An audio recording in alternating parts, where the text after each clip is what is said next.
करत मेरा हो राम रसोईया हेराई गइले ना, हमरा हाथ के कंगना हेराई गइले ना, हमरा हाथ के कंगना हेराई गइले ना।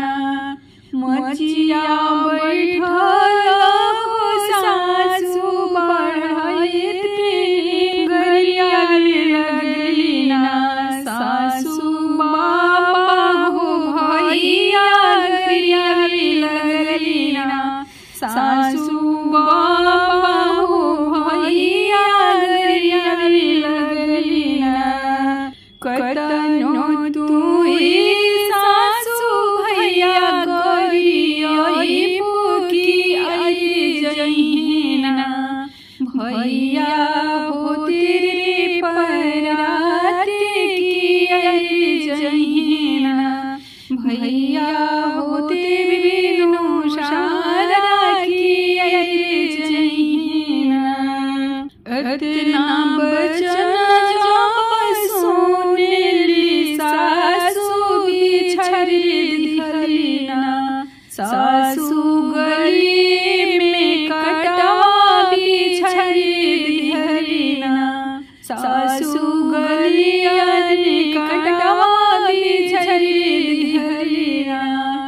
कतनो तुई सासु कट बिछाई बुकी हमार भैया ना, हमें बाइक के चलवैया की हमार भैया ना, अहीं हो तेरे परात की आई जहीना।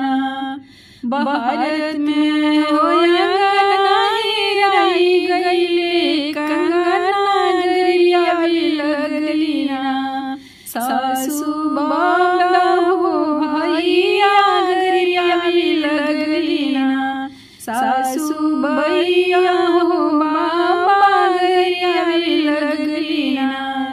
कतनो तुई सासु भैया गरिया पुकी आई हो जहीना, भैया हो तेरे परात की आई जहीना, भैया हो तेरे परात की आई जहीना।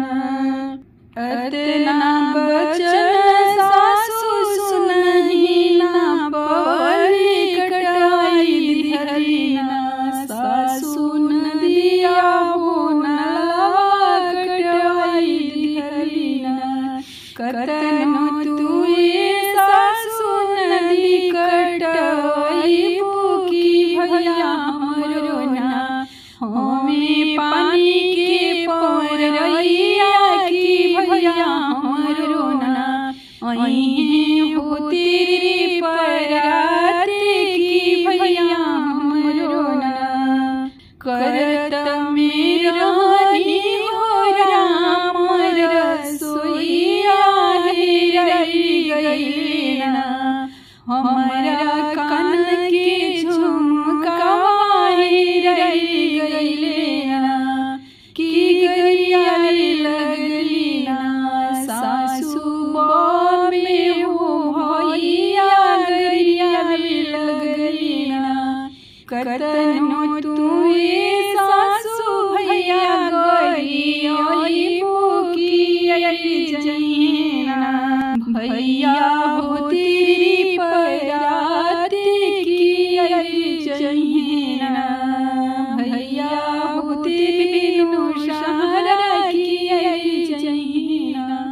इतना बचन सासु सुनही ना पवली की कटी धरली ना, सासु खटी और चनमा की कटी धरली ना, सासु खटी और चनमा की कटी धरली ना। कतनो तुई सासु कटोर चनमा की भैया हमरो ना, हमें सोफा की बैठैया की भैया